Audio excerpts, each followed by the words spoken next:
जय हिंद दोस्तों, स्वागत है आप सबका हमारे YouTube channel I I S में। मैं आज आप लोगों के लिए पॉलिटिकल लेक्चर लेकर आ रहा हूँ। पिछले लेक्चर में हम लोगों ने फंडामेंटल राइट से संबंधित आर्टिकल 20 तक हम लोग अभी तक फंडामेंटल राइट को पढ़ चुके हैं और समझ चुके हैं।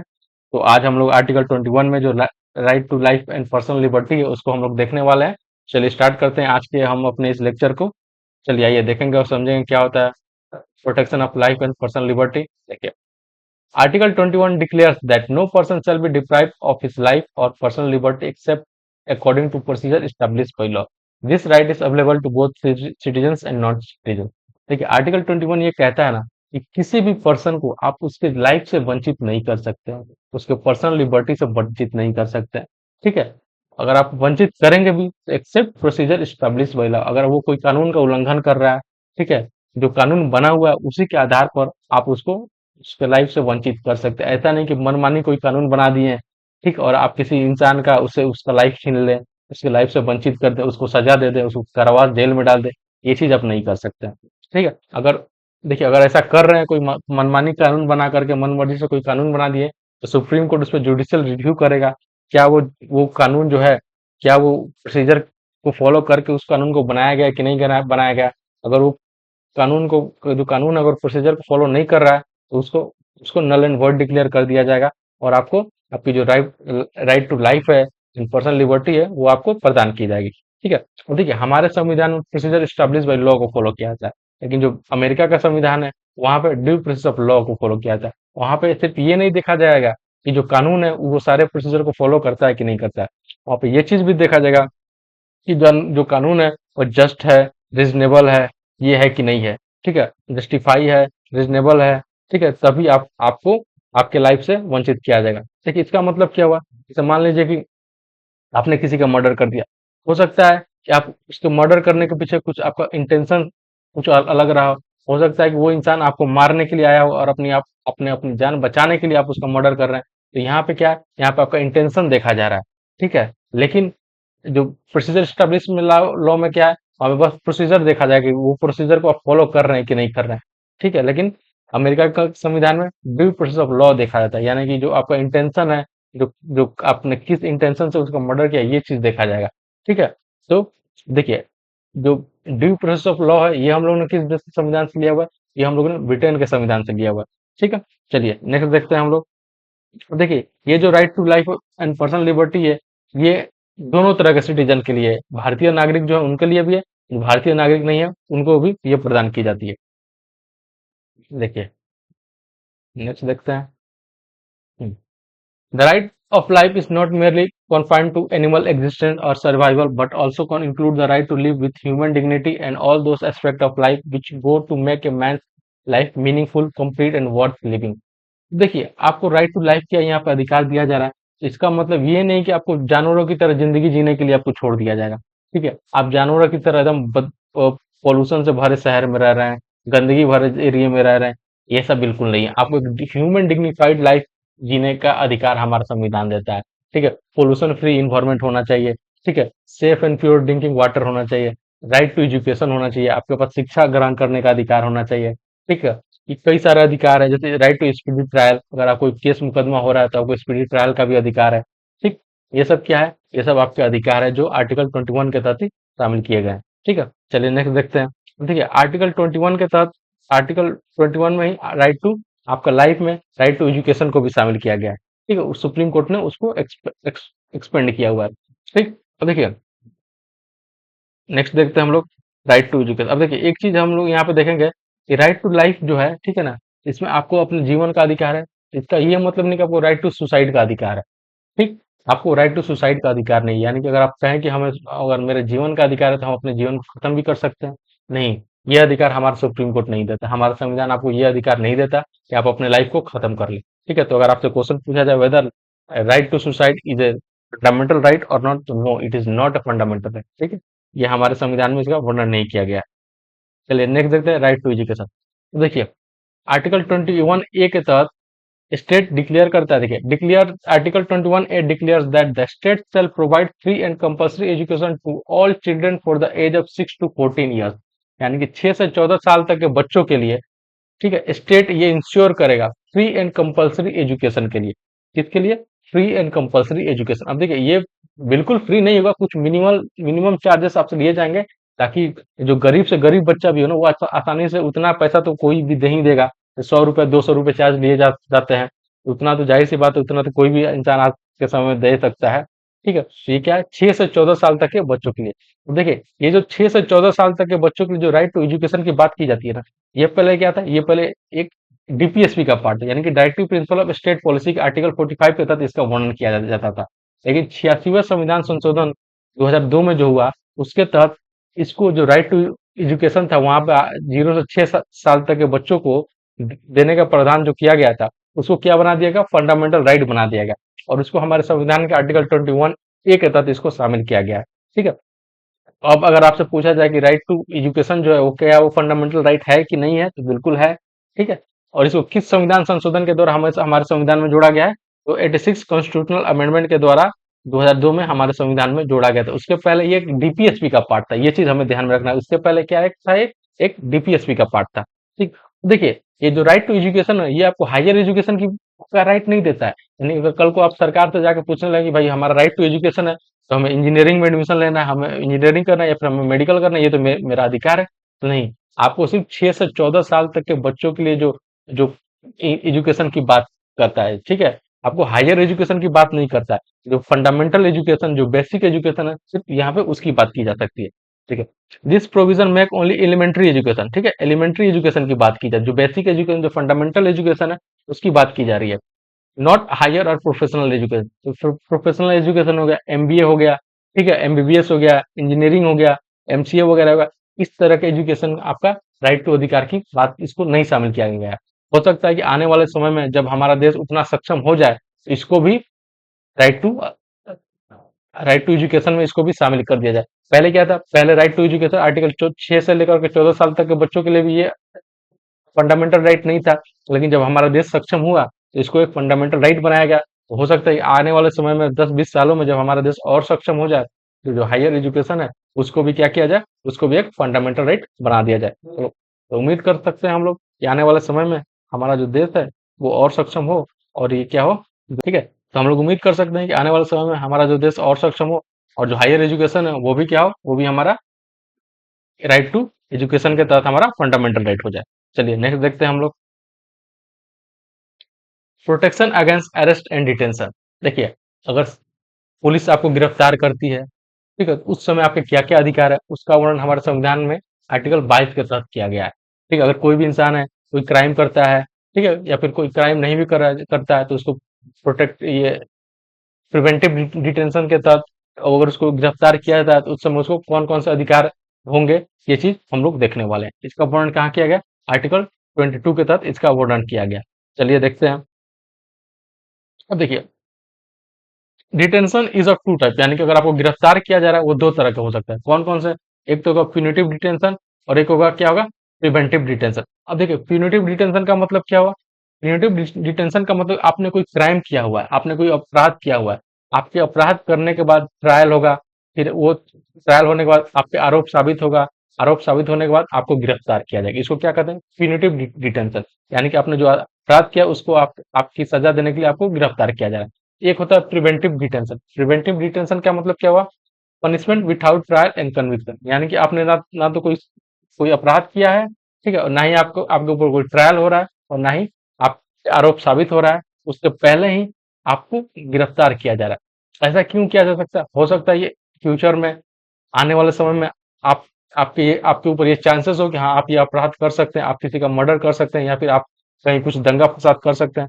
उस आधार पर आपको यहाँ पे गिरफ्तार किया जा सकता है, और यहाँ पे कोई ट्रायल नहीं होगा, और आपको ले जा करके जेल में बंद कर दिया किया जा सकता है। तो उस समय आपके क्या क्या अधिकार है, चलिए वो हम लोग देखते हैं। देखिए, the first part of article 22 deal with the ordinary law and include, यानी जो ऑर्डिनरी लॉ है उससे संबंधित है ये। चलिए देखते हैं क्या है, यानी कि जो प्रिवेंटिव, सॉरी, जो प्यूनिटिव डिटेंशन है, उसके तो आपको क्या क्या अधिकार दिए गए, चलिए वो हम लोग देखते हैं। देखिए, right to be informed of ground of arrest, यानी कि किस आधार पर आपको अरेस्ट किया जा रहा है, किस आईपीसी सेक्शन का धारा आपके ऊपर लगाया जा रहा है, कौन सा अपराध आपने किया है जिसके आधार पर आपको अरेस्ट किया जा रहा है, वो आपको बताया जाएगा पुलिस के द्वारा। ठीक है, आपको ये बताया जाएगा। ठीक, right to consult and to be depended by a legal practitioner, यानी कि आपको ये अधिकार रहेगा कि आप अपने लीगल वकील से आप उसे कंसल्ट कर लें, ताकि वो कोर्ट में आपके तरफ से केस लड़े आपका और आपको जेल से बाहर निकालने में आपकी मदद करे। ठीक, ये भी अधिकार आपको रहेगा कि आप अपने वकील से कंसल्ट करें, ताकि वो आपके लिए केस लड़े। नेक्स्ट क्या है? Right to be produce before a magistrate within 24 hour excluding the journey time. क्या हुआ इसका मतलब? यानी कि आपको यह अधिकार है कि 24 घंटे के अंदर, अगर आपको अब आज 2 बजे गिरफ्तार किया जा रहा है, तो कल दोपहर 2 बजे तक आपको पुलिस मजिस्ट्रेट के सामने आपको पेश करना पड़ेगा। ठीक है, एक्सक्लूडिंग जर्नी टाइम, यानी कि जो यात्रा का जो समय है उसको हटा करके। जैसे मान लीजिए कभी कभी क्या होता है कि बहुत दूर जाकर आपको गिरफ्तार किया गया, किसी दूसरे देश में जाकर गिरफ्तार किया गया, तो उसमें जो जर्नी का टाइम होता है उसको हटा करके, ठीक, उसको काउंट नहीं किया जाएगा। उसको काउंट किए बिना वो देखा जाएगा कि आपको 24 घंटे के अंदर जो मजिस्ट्रेट है उसके सामने आपको पेश करना पड़ेगा। ठीक है, right to be release after 24 hour unless the magistrate authorise further detention. ठीक, अब देखिए, अगर मजिस्ट्रेट जो है आपको डिटेंशन किया गया, यानी कि आपको गिरफ्तार किया गया, अगर उसको वो जस्टिफाइड नहीं कर रहा है, यानी कि वो क्या कर रहा है, अगर वो कह रहा है कि नहीं, जो आरोप है इन पे ऊपर साबित नहीं हो रहा है, तो आपको छोड़ना पड़ेगा 24 घंटे के भीतर। ठीक, अगर मजिस्ट्रेट ने जो आपको डिटेंशन किया गया अगर उसको ऑथोराइज नहीं कर रहा है, तो 24 घंटे के आप अंदर आपको रिलीज करने का भी प्रावधान है, हमारे संविधान ने हमको दिया हुआ है। ठीक है, चलिए नेक्स्ट देखेंगे हम लोग सेकंड पार्ट। ठीक है, the second part of the article 22 deal with the preventive detention law. Protection under this article is available to both citizen as well as an alien and including appalling. देखिए, जो preventive detention है article 22 के तहत, उसके बारे में वर्णन किया जा रहा है। ऊपर जो क्या था, प्रिवेंटिव डिटेंशन के बारे में था। यहाँ पे क्या, प्रिवेंटिव डिटेंशन, यानी कि अपना आपने कोई अपराध नहीं किया हुआ है, ठीक है, लेकिन चांसेस है कि आप फ्यूचर में कोई अपराध कर सकते हैं, 2 दिन बाद 10 दिन बाद कोई अपराध कर सकते हैं। ठीक है, या फिर आपके किसी जगह पे जाने से वहां पे कोई दंगा फसाद हो सकता है। ठीक है, लोगों में हड़कंप मच सकता है।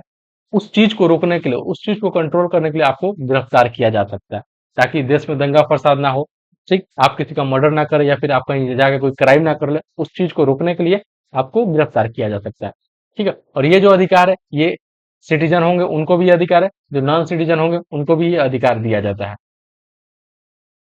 चलिए देखते हैं। The detention of a person cannot exceed 3 months unless an advisory board reports sufficient cause of extended detention। देखिए, आपको अगर गिरफ्तार किया जा रहा है प्रिवेंटिव डिटेंशन के तहत, सॉरी प्रिवेंटिव डिटेंशन के तहत, 3 माह से ज्यादा आपको जेल में यानी गिरफ्तार करके आपको नहीं रखा जा सकता।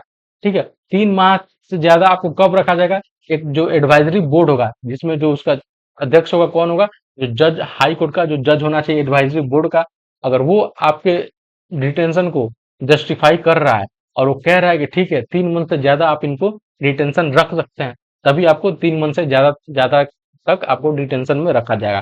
अगर वो जस्टिफाई नहीं कर रहा, अगर वो कह रहा है कि नहीं आपको इनको छोड़ना पड़ेगा, तो 3 मंथ के बाद आपको प्रिवेंटिव डिटेंशन के तहत अगर आपको गिरफ्तार किया गया तो 3 मंथ के बाद आपको छोड़ना पड़ सकता है। ठीक है, यह अधिकार भी आपको दिया गया है।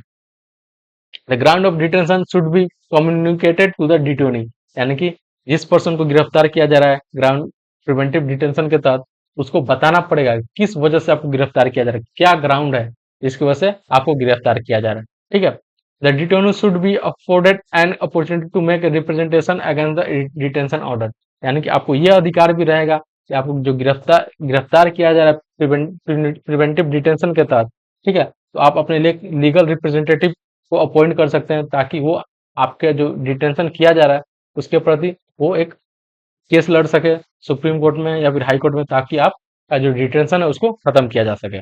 ठीक है, चलिए नेक्स्ट देखेंगे हम लोग राइट्स अगेंस्ट एक्सप्लॉइटेशन। अब देखिए, जो आर्टिकल 23 और 24 है उसमें क्या है, शोषण के विरुद्ध हमें कुछ अधिकार दिए गए। कौन कौन से अधिकार है, चलिए वो हम लोग देखते हैं। आर्टिकल 23 क्या कहता है और आर्टिकल 24 क्या कहता है।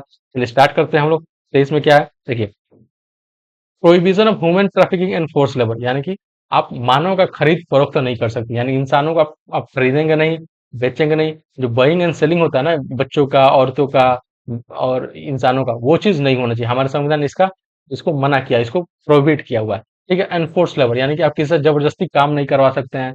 ठीक, देखते हैं। देखिए, force labour in India was impose by landlord, money lender and other wealthy person in the past. देखिए, जो पुराने समय में क्या होता था, जो लैंडलॉर्ड होते थे, जमींदार वगैरह होते थे, जो साहूकार वगैरह हो सके होते थे, या फिर जो अदर जो धनी लोग होते थे, वो क्या करते थे, पुराने समय में फोर्स लेबर कराते थे, यानी कि जबरदस्ती आपसे काम कराते थे या फिर बेगार कराते थे।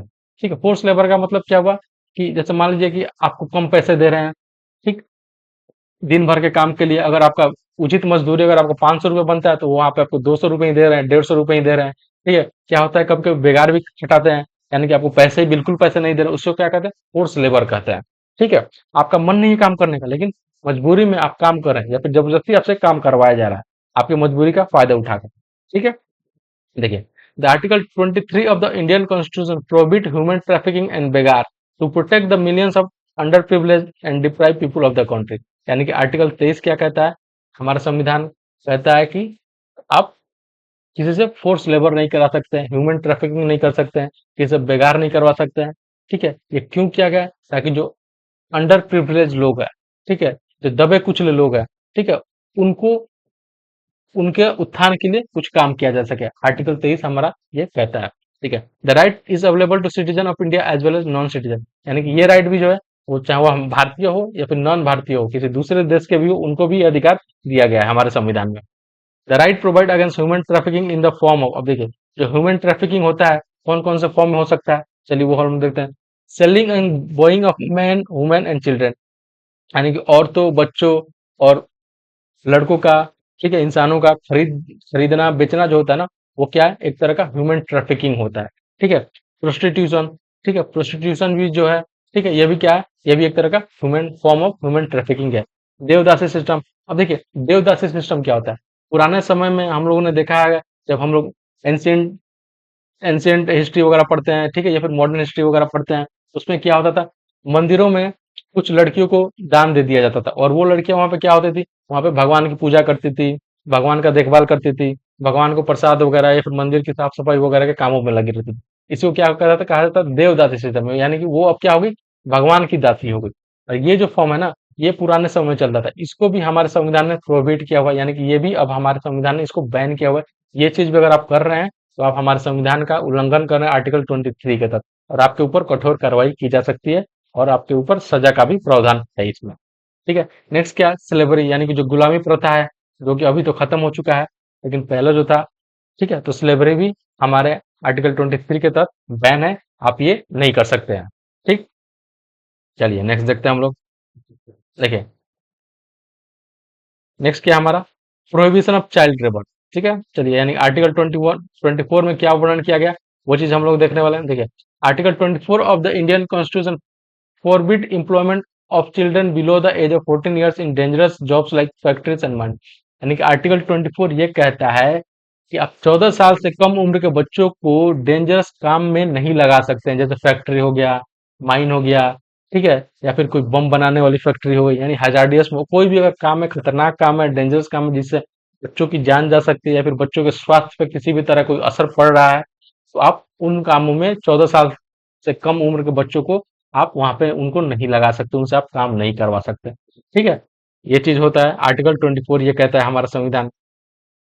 चलिए देखते हैं। However, it did not prohibit their employment in any harmless or innocent work। यानी कि देखिए, जो हार्मलेस वर्क है, ठीक है, या फिर जो इनोसेंट वर्क है, उसमें आप उनसे काम करवा सकते हैं। जैसे आजकल देखते हैं कि फिल्मों में बच्चे काम करते हैं, वहां पे ठीक है, वहां पे बच्चे काम कर सकते हैं।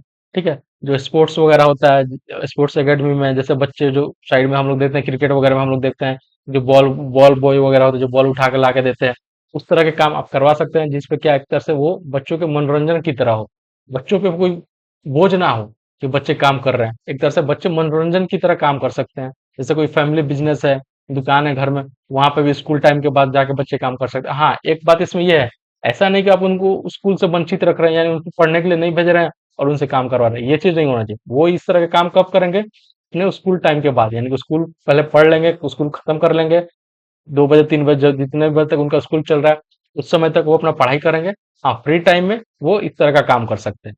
ठीक है, देखिए, The Child Labor Prohibition and Regulation Act 1986, renamed as Child and Adolescent Labor Prohibition and Regulation Act 1986 इन 2016, यानी कि इसका नाम बदल करके क्या कर दिया गया, जो प्रोहिबिशन एंड रेगुलेशन एक्ट था चाइल्ड लेबर का, उसका नाम बदल करके child and adolescent labour act कर दिया गया 2016 में। ठीक है, चलिए नेक्स्ट देखते हैं।